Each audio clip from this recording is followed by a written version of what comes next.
Hello students, now we have to start the chapter that is Nazism and the rise of Hitler. Okay, तो इसमें अभी तक हमने देखा कि आफ्टर फर्स्ट वर्ल्ड वॉर जो नाजीज थे या कह सकते हैं कि जर्मनी, नाजीज तो बाद में आए, जर्मनी के ऊपर अलाइज ग्रुप ने बहुत ज़्यादा कॉम्पनसेशन इम्पोज किया, साथ में उन्हें फाइनेंशियली बिल्कुल ख़त्म कर दिया, है ना। और उनकी कई सारी टेरिटरीज ले ली, आयरन रिसोर्स एरिया ले लिया, मिलिट्री डीमिलिटराइज कर दी। मीन्स उनको फाइनेंशियली तो ख़त्म किया ही, बट ये जो ट्रीटी थी दैट वाज वेरी ह्यूमिलिएटिंग, है ना। ये जो था इसने एक तरीके से उन्हें फील करवाया एक इंसल्ट कि भाई ये जो ट्रीटी हो रही है आप क्योंकि हार गए हो तो आपको इसको मानना ही पड़ेगा, you don't have any another choice. तो अगर किसी कंट्री की इतनी ज़्यादा इकोनॉमी ख़त्म कर दी जाए तो उस कंट्री के क्या हाल होंगे, है ना। किस तरीके से वहाँ की इकोनॉमी वापस लाइन पर आएगी। ऑलरेडी वॉर, तो वॉर में पहले से ही सारी की सारी प्रॉपर्टी खत्म हो गई। जर्मनी ने भी तो वॉर किया था ना, जर्मनी भी पार्टिसिपेट कर रहा था वॉर में, तो जर्मनी का भी बहुत बड़ा फाइनेंशियल नुकसान हुआ था इस वॉर में। पीपल का तो हुआ ही, बट प्रॉपर्टी का भी हुआ। लेकिन उसके बाद जो ये ट्रीटी हुई दैट वाज ह्यूमिलिएटिंग, और इसने इसको फाइनेंशियली पूरी तरीके से क्रिपल्ड कर दिया, इसको तोड़ दिया फाइनेंशियली, है ना। और ये जो ट्रीटी थी ये किसने की? It was done by the Weimar Republic, है ना। वेमर रिपब्लिक के करने की वजह से इसका सारा का सारा ब्लेम वेमर रिपब्लिक के ऊपर लग गया। और जो भी इस वेमर रिपब्लिक के पार्ट थे, आइदर देवर डेमोक्रेट्स, सोशलिस्ट, है ना, वो सब लोगों के निशाने पर आ गए और लोग उनको टारगेट करके उनका मजाक बनाने लगे कि भाई ये हैं वेमर रिपब्लिक के मेंबर्स जिन्होंने पूरी कंट्री को फाइनेंशियली पूरी तरीके से खत्म कर दिया। वो ये नहीं समझ रहे कॉमन पीपल की देवर प्रेशराइज, उन्होंने अपनी इच्छा से ये ट्रीटी साइन नहीं की थी, they were pressurise by the allies power, है ना। अगर वो ट्रीटी नहीं साइन करते उनके पास कोई और चॉइस नहीं थी, ठीक है। तो उन लोगों को नवंबर क्रिमिनल के नाम से भी बुलाया जाने लगा। वाई नवंबर क्रिमिनल? क्योंकि ये वॉर जो थी वो नवंबर में खत्म हुई, है ना। और नवंबर में ही ये ट्रीटी जो थी, treaty of Versailles, it was signed in November. तो नवंबर में ये ट्रीटी साइन हुई और वॉर भी नवंबर में खत्म हुई। तो यहाँ पर बिकॉज ऑफ नवंबर मंथ ये सारा काम हुआ, तो इनको नवंबर क्रिमिनल के नाम से बुलाया जा रहा था, ठीक है। देख लेते हैं क्या इफेक्ट्स हुए। द इफेक्ट्स ऑफ वॉर, है ना, कि वॉर के क्या क्या असर हुए। पहले सबसे पहले आप अपनी बुक ओपन कीजिए, इसमें टॉपिक निकाल लीजिए इफेक्ट्स ऑफ वॉर। सेकेंडली क्या ओपन करनी है हमें? अपनी नोटबुक, क्योंकि क्या करवाएंगी मैडम? डिक्टेट करवाएंगी पॉइंट्स, है ना। तो आप फटाफट अपनी नोटबुक निकाल लीजिए, बुक निकाल लीजिए, एंड पेन जिससे लिखना है ना, वो भी, ठीक है। चलिए लिखिए, फर्स्ट पॉइंट लिखिए, the war had a devastating impact, ठीक है। The war had a devastating impact on the entire continent, both psychologically and financially. Entire continent, कौन से कॉन्टिनेंट की यहां बात कर रहे हैं? We are talking about European continent, पूरे कॉन्टिनेंट पर इसका असर हुआ। कैसा? साइकोलॉजिकल तो हुआ ही, साथ में फाइनेंशियल भी हुआ। क्यों हुआ फाइनेंशियल? लिखिए सेकेंड पॉइंट में, from a continent, second point लिखिए, from a continent of creditors, Europe turned into one of debtor, ठीक है, क्या टर्न हो गया, क्रेडिटर से किस में टर्न हो गया, डेटर में टर्न हो गया। क्यों, अभी तक वो अपनी अपनी कॉलोनीज से वो अच्छा खासा पैसा एक्सट्रैक्ट कर रहे थे, खूब अर्न कर रहे थे ट्रेड के थ्रू और कॉलोनाइजेशन के थ्रू, लेकिन इस वॉर में उनका सारा का सारा पैसा ड्रेन हो गया, खर्च हो गया, वॉर के इक्विपमेंट्स बनाने में, वॉर के लिए रिलेटेड चीज़ें परचेज करने में, क्योंकि ड्यूरिंग द वॉर कंट्री के अंदर एबल बॉडीज की कमी हो जाती है। Most of the people were indulged in the war. अब क्योंकि वो वॉर में बिजी हैं, तो कंट्री में इंपॉर्टेंट आइटम्स का प्रोडक्शन कौन करेगा? अगर इनका प्रोडक्शन नहीं होगा तो वो चीज़ें उन्हें बाहर से, दूसरे कॉन्टिनेंट से परचेज करनी पड़ेंगी, है ना। और यहाँ पर तो एग्रीकल्चर भी बंद हो गई। यूरोप में तो वैसे भी काफ़ी लो स्केल में एग्रीकल्चर होती है, लेकिन ड्यूरिंग द वॉर तो वो एग्रीकल्चर भी नहीं हो पाई, तो फिर वो एग्रीकल्चर प्रोडक्ट भी बाहर से परचेज करने पड़े। सारी चीज़ें उन्हें बाहर से परचेज करनी पड़ रही थी ड्यूरिंग द वॉर। तो वॉर के आर्म्स, एम्यूनेशन, इनमें तो खर्चा हो ही रहा था। कंट्री के लोगों की दूसरी नेसेसिटीज फुलफिल करने की चीज़ें भी उन्हें बाहर से परचेज करनी पड़ रही थी। इतना कम प्रोडक्शन हो रहा था विद इन द कंट्री या विद इन द कॉन्टिनेंट हम कह सकते हैं, है ना। तो इसलिए उन्हें बाहर से चीज़ें ज़्यादा से ज़्यादा परचेज करनी पड़ रही थी। ठीक है, फिर इसके अलावा ये जो रिपब्लिकन आइडिया था, है ना, ये Republican idea was one of the new idea. ठीक है, और कंट्री जो थी पहले किसमें थी? It was in the imperial rule, है ना, it was in the imperial rule. और अब ये किसमें कन्वर्ट हो गई है? रिपब्लिकन। रिपब्लिकन मीन्स एक डेमोक्रेटिक कंट्री बन गई है, जिसकी वजह से अब इस वॉर का सारा ब्लेम इस Republican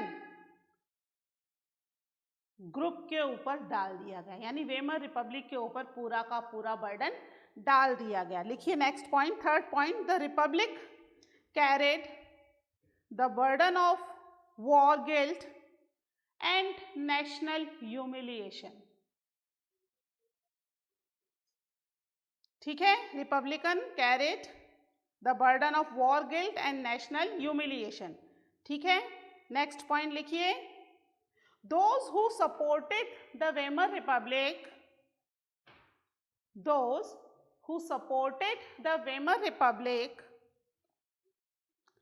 mainly socialist, Catholics and Democrats। ये तीन ग्रुप थे। कौन कौन से थे? Socialists, Catholics and Democrats. These were the three group those who support the Weimar Republic. ठीक है, तो those who support the Weimar Republic, mainly socialists, Catholics and Democrats, were mockingly called the November criminal. Mockingly मतलब मजाक उड़ा रहे थे उनका, है ना, मजाक उड़ा के उनको क्या बोला जा रहा था? दे वर कॉल्ड नवंबर क्रिमिनल, है ना, दे वर मोकिंगली कॉल्ड नवंबर क्रिमिनल। समझ में आया नवंबर क्रिमिनल क्यों? क्योंकि नवंबर में ही वो ट्रीटी हुई थी, दैट ह्यूमिलिएटिंग ट्रीटी, है ना, फर्स्ट वर्ल्ड वॉर के एंड होने के जस्ट बाद में, जिसकी वजह से जर्मनी पूरी तरीके से फाइनेंशियली वीक हो गया। ठीक है, नेक्स्ट लिखिए, the first world war left a deep imprint on European society and politics. The First World War left a deep imprint on European society and politics। क्यों एक deep imprint दिया? अब यहाँ पर क्या था? During the war जो soldiers थे, they were converted into civilians, है ना। तो जो soldiers थे ये क्या हो गए? सिविलियंस। क्यों हो गए सिविलियंस? क्यों सिविलियंस हो गए सोल्जर्स? भाई हमने देखा ना, ट्रीटी ऑफ वर्सेलिस में इनको क्या कर दिया? डीमिलिटराइज कर दिया है, मिलिट्री खत्म कर दी है। तो मिलिट्री में ही तो सोल्जर्स होते हैं, अब है ही नहीं मिलिट्री, तो ये सोल्जर्स जो थे सिविलियंस में कन्वर्ट हो गए। अब इनको जो मीडिया है, पॉलिटिकल लीडर्स हैं, वो इनको ग्लोरीफाई कर रहे हैं, ठीक है, these soldiers were very masculine, aggressive, strong, है ना, दे फाउट वॉर वेरी ब्रेवली। इस तरीके से इनको आप देखते हो ना टीवी चैनल्स, है ना, कैसे एक छोटी सी बात को खूब बढ़ा चढ़ाकर मीडिया में बताया जाता है ना। तो वही न्यूज़पेपर में पॉलिटिक्स और ये सब चीज़ें इनके बारे में बढ़ा चढ़ा के इनको ग्लोरीफाई कर रही थी, खूब तारीफों पे तारीफें चल रही थी, है ना। इनकी जो ट्रेंच लाइफ थी सोल्जर्स की, ट्रेंच लाइफ क्या होती है, दैट वॉज वेरी ग्लोरीफाइड, इसको बहुत ग्लोरीफाई किया जा रहा था। ट्रेंचेस क्या होते हैं, एक्चुअली क्या होता है, वॉर होती है ना, तो जो फ्लैट लैंड है उस पर वॉर होगी तो दुश्मन की गोली से फटाफट मारते जाएंगे, है ना, सोल्जर्स मरते चले जाएंगे। तो क्या होता है कि जो फ्लैट लैंड है उसमें इस तरीके से खड्डे बना लेते हैं ये लोग जगह जगह पर, है ना। किस लिए बना लिए ये खड्डे, छुपने के लिए, है ना, जैसे ही दुश्मन की गोलियां आ रही हैं इस खड्डे के अंदर छुप जाते थे ये लोग। These were known as trenches. या फिर कई बार क्या होता था कि भाई यहाँ पर या तो बहुत सारा सामान रख लो, बंकर होते हैं ना, बंकर किसे कहते हैं, बंकर में क्या कर देते हैं वो बहुत सारी चीजें आगे रख लेते हैं जिससे कि अगर गोली चलेगी तो वो यहीं रुक जाएगी, आगे नहीं जाएगी, है ना। आगे बोरियां वगैरह नहीं रहती, तो बोरियां मिट्टी वगैरह भरी रहती है जिससे कि वो उसके अंदर धंस जाएगी, उसको पार करके आगे नहीं जा पाएगी, है ना, कोई भी बुलेट होगी तो यहाँ पर वो बंकर बना दिए जाते हैं या फिर इस तरीके से ट्रेंचेस बना दिए जाते हैं ड्यूरिंग द वॉर। अब इन ट्रेंचेस की लाइफ को ग्लोरीफाई किया जा रहा है। क्या ट्रेंचेस की लाइफ बहुत अच्छी हो सकती है? आप सोचो, ये जो ट्रेंचेस है यहाँ पर 20-25 लोग उस गड्ढे में छुपे हुए हैं, मोर देन 20-25 इसके अंदर छुपे हुए हैं। अब अगर कोई डेथ हो गई किसी को गोली लग गई तो उसको भी ये लोग बचा के कहाँ लाएंगे, कोशिश करेंगे ना कि बच जाए हमारे साथी, हमारा सोल्जर, तो उसको भी उन्होंने बचा करके यहाँ ले आना है। और अगर उसकी डेथ हो गई तो वो भी बॉडी, डेड बॉडी भी इसी के अंदर है। कुछ टाइम में डेड बॉडी से स्मेल भी आती है। अगर डेड बॉडी से स्मेल आएगी, जमीन के अंदर क्या होता है, रैट्स, चूहे, है ना, वो चूहे जग जाएंगे उसकी स्मेल से और आकर उस डेड बॉडी को खाने लगेंगे। क्या होता है, ठीक है। तो यहाँ पर इनके साथ वो रैट्स भी थे, वो डेड बॉडीज भी थी, वो स्मेल भी थी डेड बॉडी से आने वाली, और बाहर निकले तो बाहर दुश्मनों की गोलियां थी। मीन्स इनकी life was very miserable. Miserable समझते हैं ना, बहुत ही परेशानी वाली लाइफ थी, दयनीय हालत थी। इधर जाओ तो भी मरना है, उधर जाओ तो भी मरना है, हर हालत में बुरी कंडीशन थी इनकी, ठीक है। लेकिन मीडिया क्या कर रही थी, सोल्जर्स के इन ट्रेंच लाइफ्स को ग्लोरीफाई कर रही थी, है ना, कि हमारे soldiers were very masculine, strong, बहुत बहादुरी से ट्रेंच लाइफ में रहे और ये वो करके, ठीक है। और साथ में ही वॉर को ग्लोरीफाई किया जा रहा है ना, कीप इट इन माइंड। साथ में ट्रीटी को तो क्या बताया जा रहा है, खराब है ट्रीटी क्योंकि वेमर रिपब्लिक ने की है। प्लस अब क्योंकि ये वेमर रिपब्लिक बनी है, नया आइडिया था, डेमोक्रेसी इतना ज्यादा पुराना नहीं हुआ था फर्स्ट वर्ल्ड वॉर के आसपास में, 100 साल हो गए first world war, more than 100 years, है ना। 1918 में खत्म हो गई थी फर्स्ट वर्ल्ड वॉर, अब तो हम 2020 भी क्रॉस करके 21 में आ गए हैं, है ना। तो ये जो है ट्रेंच लाइफ को वो ग्लोरीफाई कर रहे थे, जबकि डेमोक्रेटिक आइडिया वॉज न्यू। जो कंजर्वेटिव्स थे, हमने लास्ट चैप्टर में पढ़े थे ना, लिबरल्स, रेडिकल्स, कंजर्वेटिव्स, तो जो कंजर्वेटिव्स थे वो इन आइडियाज को, जो डेमोक्रेसी का आइडिया था, इसको क्रिटिसाइज कर रहे थे कि इट्स अ वेरी फ्रेजिल आइडिया, बहुत ज्यादा लंबे समय तक नहीं चलेगा, कुछ टाइम के लिए, हाँ भाई लोग चेंज चाह रहे हैं, कुछ टाइम के लिए आने दो, वापस घूम फिर के हमें जाना तो इंपीरियल रूल में ही है, क्योंकि सदियों से हम उसी रूल में रहते आ रहे थे, है ना, कई हजारों सालों से लोग इंपीरियल रूल में ही रह रहे थे, है ना, या कोई डिक्टेटरशिप थी या इंपीरियल रूल था। एज सच डेमोक्रेटिक आइडिया या socialist ideas that was new for them. Socialist idea पढ़ा था ना हमने उसका, रशिया का, है ना, रशिया में सोशलिज्म इम्पोज किया था, है ना। तो ये जो आइडियाज थे, सोशलिस्ट आइडियाज कह लो या कि democratic ideas, that was new, और अकॉर्डिंग टू द कंजर्वेटिव्स ये आइडियाज बहुत लंबे टाइम तक नहीं चलेंगे, खत्म हो जाएंगे और वापस से घूम फिर करके वही पुराना रूल आ जाएगा। ठीक है, तो कंजर्वेटिव वेमर रिपब्लिक को क्रिटिसाइज कर रहे थे, दूसरी तरफ उसके अगेंस्ट एक रेवोल्यूशनरी ग्रुप बन गया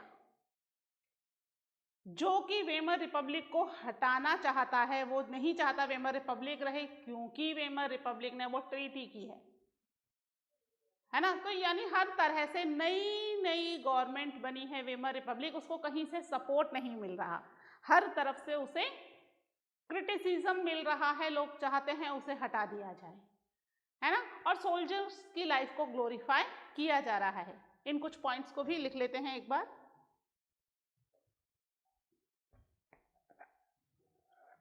लिखिए, the media glorified trench life of soldiers. The media glorified trench life of soldiers, but the truth was that soldiers lived miserable lives. Soldiers lived miserable lives in these trenches, faced poisonous gases and enemy shelling. ठीक है, next लिखिए, democracy was indeed a young and fragile idea.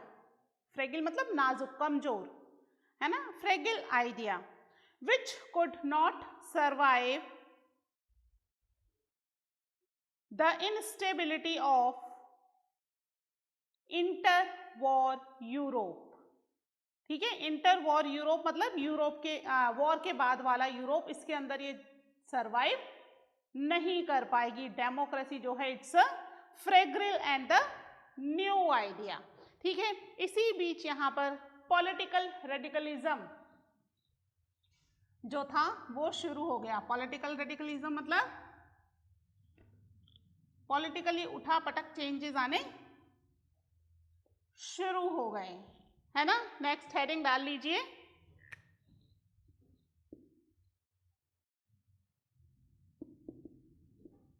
Political radicalism and economic crisis. ठीक है,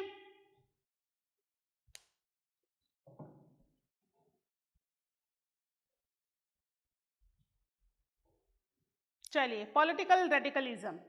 अब यहाँ पे क्या हुआ, जो वेमर रिपब्लिक थी, वेमर रिपब्लिक के अगेंस्ट एक स्पार्टिस्ट लीग बन गई।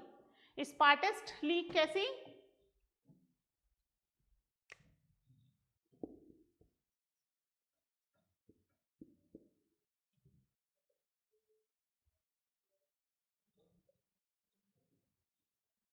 स्पार्टिसिस्ट, ठीक है, लीग। ये एक लीग बन गई, ये एक ग्रुप था। ठीक है, किन लोगों का ग्रुप था ये, जो लोग वेमर रिपब्लिक के अगेंस्ट थे, कंजर्वेटिव तो थे ही। ठीक है, इसके अलावा एक स्पार्टिसिस्ट ग्रुप बना, लीग बनी, जो कि पूरी तरीके से वेमर रिपब्लिक के अगेंस्ट थे। और ये जो था ये उस थीम पर बनी जिस थीम पर रशिया के अंदर बोल्शेविक पार्टी बनी थी। ठीक है, on the theme of Bolshevik party.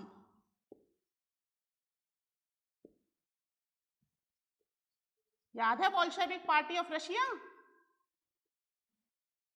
पढ़ा था ना सोशलिज्म वाला चैप्टर। हाँ, रशियन रेवोल्यूशन किसकी थी बोल्शेविक पार्टी, लेनिन की थी बोल्शेविक पार्टी, जिसके अंदर कौन थे member, member were the quality people, quantity बेशक कम हो but the people have to be quality people, है ना। तो यहाँ क्वालिटी पीपल थे। तो स्पार्टिसिस्ट लीग जो थी वो उसी थीम पर बनी। और यहाँ पर ये क्या कह रहे हैं, ये चाहते हैं कि कौन से मेंबर इस ग्रुप में रहें, जो कि डेमोक्रेसी तो चाहते हैं but they were against the Weimar Republic, है ना, क्योंकि वेमर रिपब्लिक ने यहाँ पर प्रॉपर काम नहीं किया, वो ट्रीटी साइन कर ली और इनके अगेंस्ट अपराइजिंग भी की, रैलीज निकाली, है ना, स्ट्राइक कर रहे हैं, अलग अलग तरीके से वेमर रिपब्लिक को हटाना चाह रहे हैं। और वेमर रिपब्लिक ने इसके लिए क्या किया कि उसने अपने जो मिलिट्री ऑफिसर्स थे जो आ गए थे वॉर में से, उनकी हेल्प से एक फ्री कॉर्प्स बनाया और फोर्सिबली इस ग्रुप को शांत कर दिया। तो ये स्पार्टिसिस्ट लीग जो थी ये उस समय तो शांत हो गई, लेकिन ये ज्यादा लंबे समय तक शांत नहीं रही। बाद में यही लीग जो थी इसने कम्युनिस्ट पार्टी अपनी फॉर्म की, क्योंकि अब कंट्री क्या है, इट्स अ डेमोक्रेटिक, है ना, रिपब्लिकन कंट्री है, तो वहां तो इलेक्शन होंगे। तो इलेक्शन में पार्टिसिपेट करने के लिए यहाँ पर इन्होंने अपनी एक पार्टी फॉर्म की। और अभी कंट्री में जो इकोनॉमी है, इकोनॉमी भी बहुत ज़्यादा खराब हो रही है ना। इकोनॉमी के बाद में हम बाद में डिस्कस करते हैं, पहले हम इसके पॉइंट्स लिख लेते हैं, ठीक है।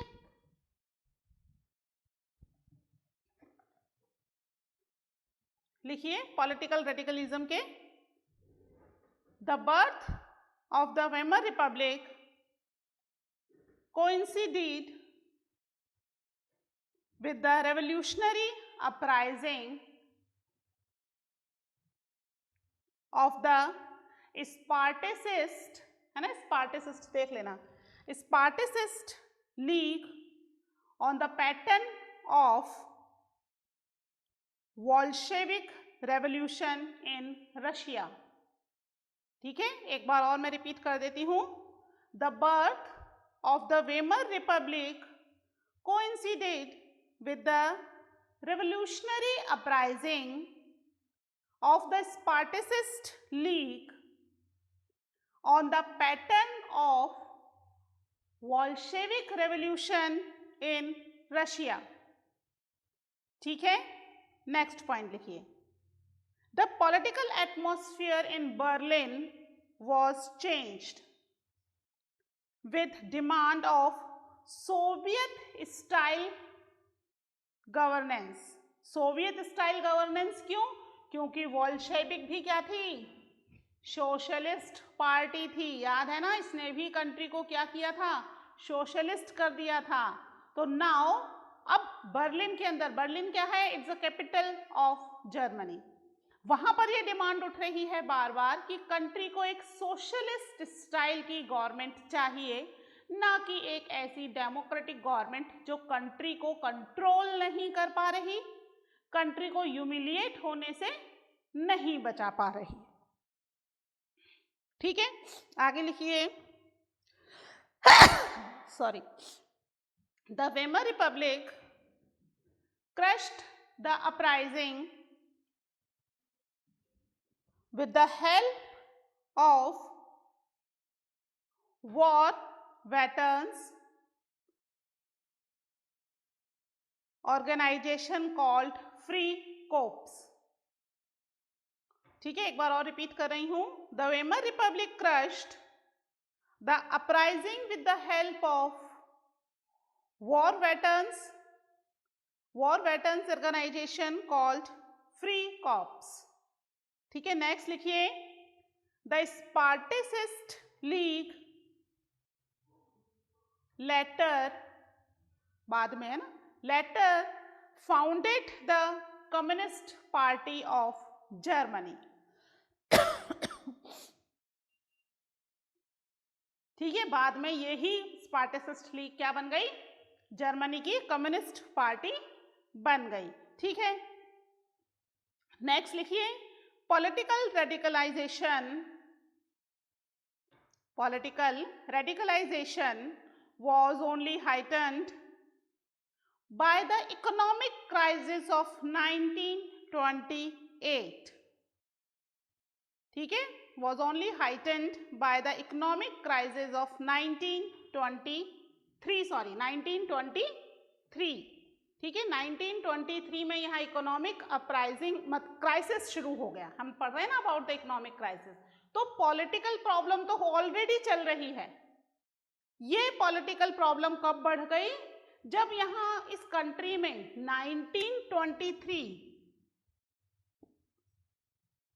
1923 में इकोनॉमिक क्राइसिस आना शुरू हो गया. अब ये इकोनॉमिक क्राइसिस क्यों आया? What was the reason behind this economic crisis? That we will discuss afterwards, है ना, in the new lecture. ठीक है, आप एक बार इसको चैप्टर को प्रॉपरली बुक में से रीड कर लीजिएगा, है ना, और प्रॉपर अपने नोट्स आप बनाते जाइएगा जो मैं डिक्टेट कर रही हूँ. इकोनॉमिक क्राइसिस के लिए हम डिस्कस करेंगे in the next lecture. Okay, till then take care, bye.